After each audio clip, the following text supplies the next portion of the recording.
Welcome back to Learn-A-Ticket YouTube channel. In this video, I will show you how to create EKS cluster on AWS. Before proceeding further, let me just give you a small introduction about EKS cluster. EKS, Elastic Kubernetes Service, is also one of the services provided by AWS. It is completely managed Kubernetes service by AWS. The best part of EKS on AWS is it can be integrated with other services like CloudWatch, auto-scaling, Route 53 and other services too. These things can help you to monitor the applications and scaling when there is a need and availability to distribute the loads. And the other most important thing is EKS provides a scalable and high availability control plane, so you don't need to worry about the master control plane anymore. This would run across multiple availability zones to eliminate a single point of failures. If you don't know what is Kubernetes control plane and other components what I am talking here, actually this is another video from our Kubernetes tutorial series. Related document of this video and other links are mentioned in the description below. Refer those links to understand this session much better from basics. If you still didn't subscribe to our channel, do subscribe now and click nearby bell icon for the notification so that you don't miss any interesting videos that we upload. Let's get started. In order to create EKS cluster on AWS, you have many ways to do that. You can use AWS Management Console directly so that you will have complete visibility how each resources are being created and how they are interacting with each other. This is quite easy, and in this video I will be showing this method. The other option is we have a command line utility called EKSCTL, or you can call it as a EKS control, that is provided by AWS. It is a utility that is used to manage the Kubernetes cluster through command line. This is also a good option, but this method I will show you in the next video. And still we have other options like Terraform, Ansible. These each tools will have AWS supported resources. With that also you can create EKS cluster. Prerequisites to create EKS cluster is if you are going to create a cluster using AWS console, then you should have a management console access, and if you are going to use through EKS control utility, then you must have a programmatic access.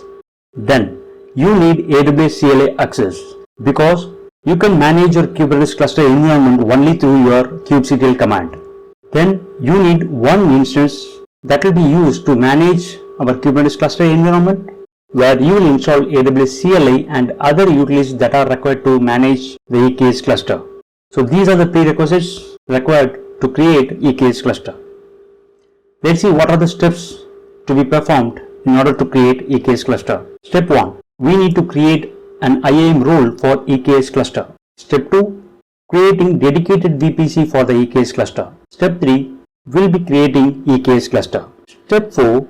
We need to install and set up IAM Authenticator and kubectl utility that are required to manage our cluster. So these steps are only for the EKS cluster setup. Then the next steps are for the worker nodes. We need to create a IAM role for EKS worker nodes. Then we will be creating the worker nodes. Then finally we'll deploy some demo applications. So this is my AWS account. Already I have signed in. This is my IAM console. Go to roles. I have only 2 roles that are the default one. Now click on create role. Go for the EKS service, and here on the use case click on EKS cluster. Click on next permission. As I said before, this role we are creating only for the cluster. So we don't need to add any other services in this role. So let it be the default Amazon EKS cluster policy. Just click on next. For the tags are optional. Just click on next for the review. And here at the role name, just enter the role name. I just give EKS cluster role.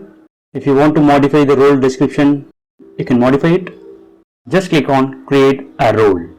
The step 1, creating IAM role for the cluster, is created. Now we need to create a dedicated VPC, but before that let me confirm, do I have any other existing VPC or not. Go to VPC service. I do have a one VPC, that is a default demo VPC. I'm not going to use this VPC anymore. Step 2 is to create a dedicated VPC for the cluster and go to CloudFormation through which we will be creating the VPC. Click on create stack. CloudFormation itself, they have the template to create the cluster setup. And this is the S3 URL path of the template. I will give you all these links and required documents in the description. And this particular template will create VPC for the cluster. So you don't need to go and create VPC manually. Click next and enter the stack name. I give EKS-VPC stack. And so these are the VPC blocks, subnet ranges for the public and private. Let it be the default one. Click on next. Now we have the option called configure stack option, where you can just leave it as default. Just click on next. It's just a summary of the stack. Just go through this, and if you're okay, click on create stack. So it is in creating progress. It will take some time.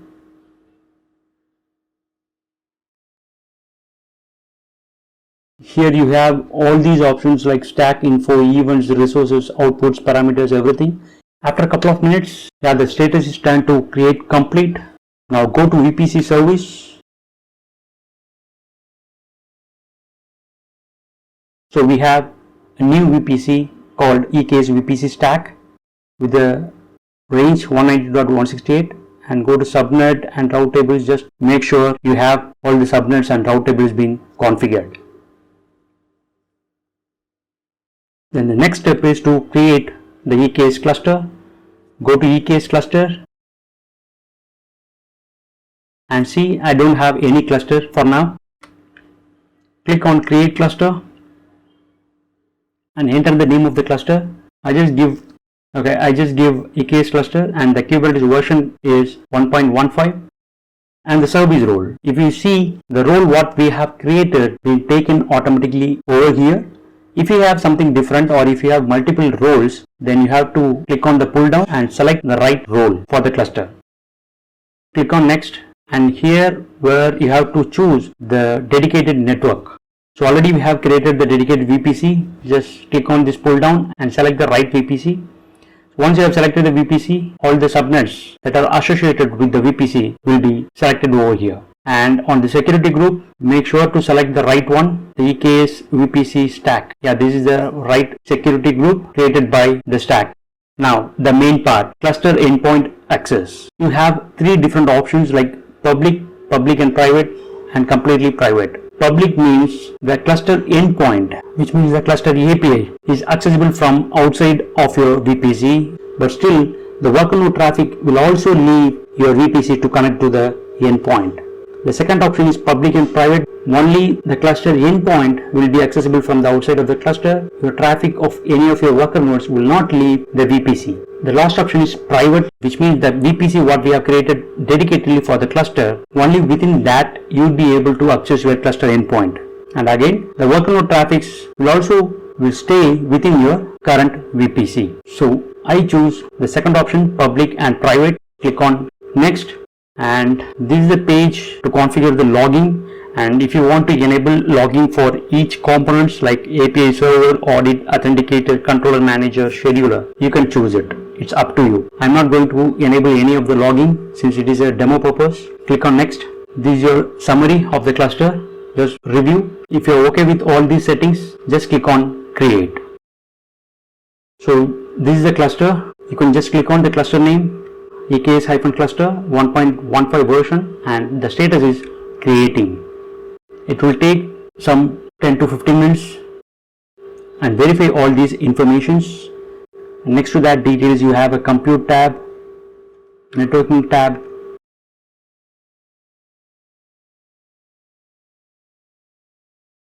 the status is turned to active status now, which means the EKS cluster is created.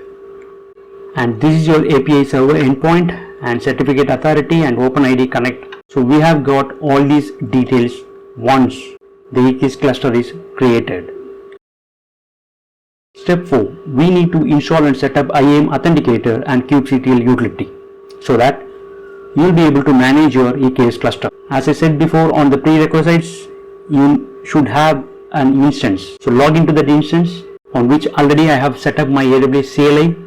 Just make sure you are able to access the AWS environment, AWS IAM list user. So it is listing my all users available on that particular AWS environment, which means I have a successfully configured AWS CLI access. If you don't know how to set up AWS CLI, then you can refer my previous video where I have shown you how to set up AWS CLI access. I don't have a kubectl as well as AWS IAM Authenticator installed on this particular instance.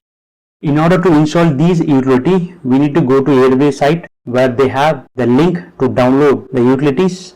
Go to Google and search for install IAM Authenticator, and this is the page.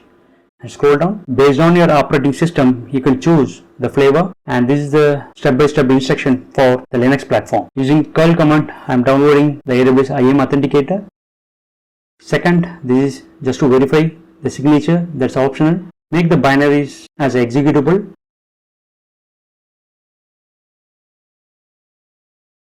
Once that is done, just execute AWS IAM Authenticator. It is available. Now, the second utility is called kubectl. Again, search for install kubectl AWS, and this is the AWS page. Again, based on your operating system, select the instruction. And here you have a different version for the Kubernetes. The Kubernetes version we have created is 1.15. Still, you can use 1.16.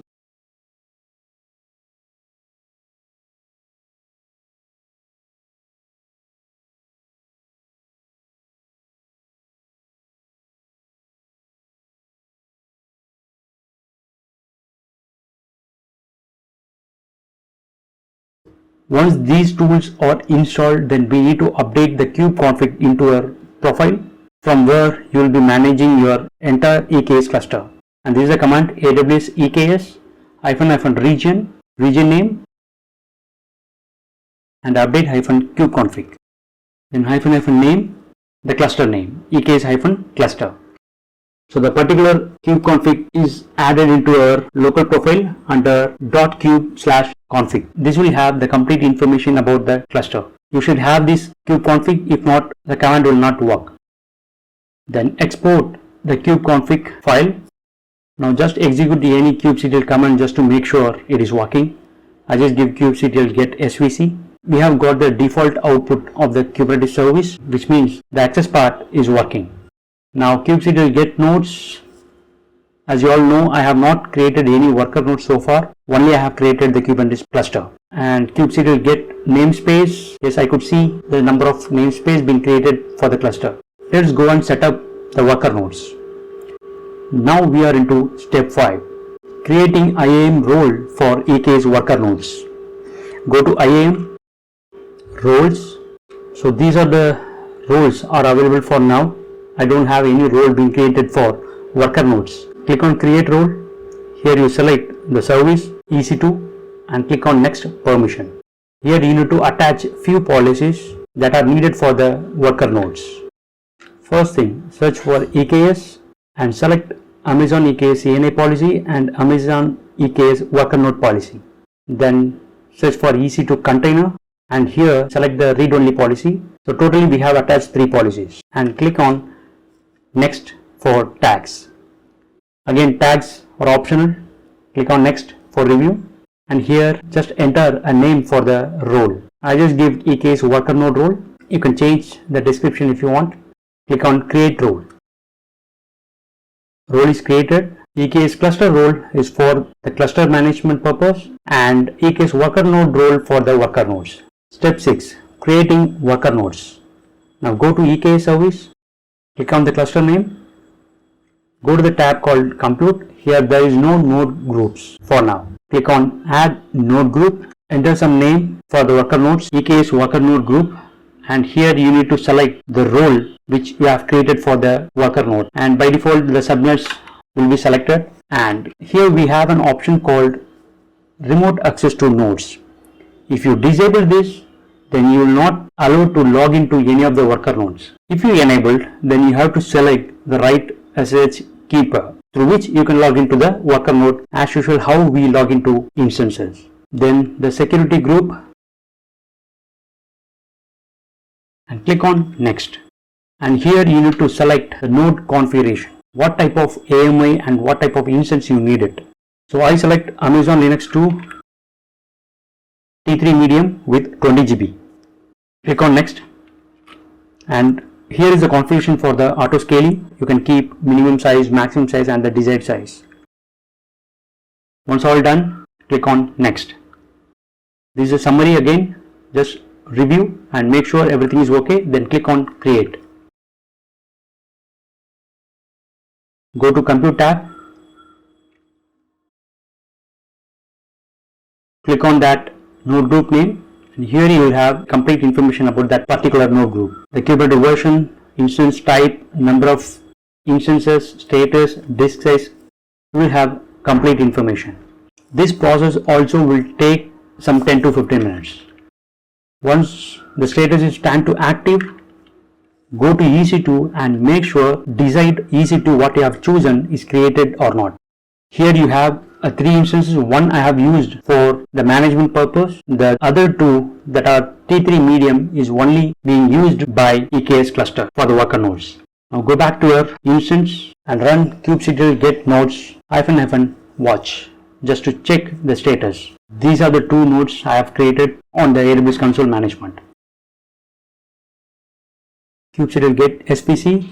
Yeah, we have a default service and there is no pods being created as well as no deployment. The final step is let's deploy a demo application, and this is my repository. From there I have checked out a simple application. This is a 2-tier application. The front end is Keynote and the back end is a MongoDB. MongoDB I will be using the type called cluster IP, and for the front end it is node port, so I will be changing to load balancer so that your cluster will issue a load balancer IP for your application. And replicas I will be making to 2. And also for the MongoDB also I will change the replicas to 2.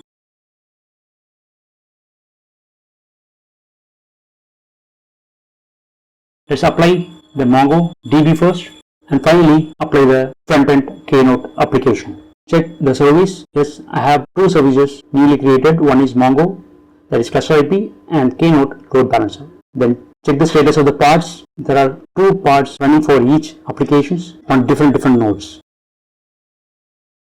Kubectl get SVC.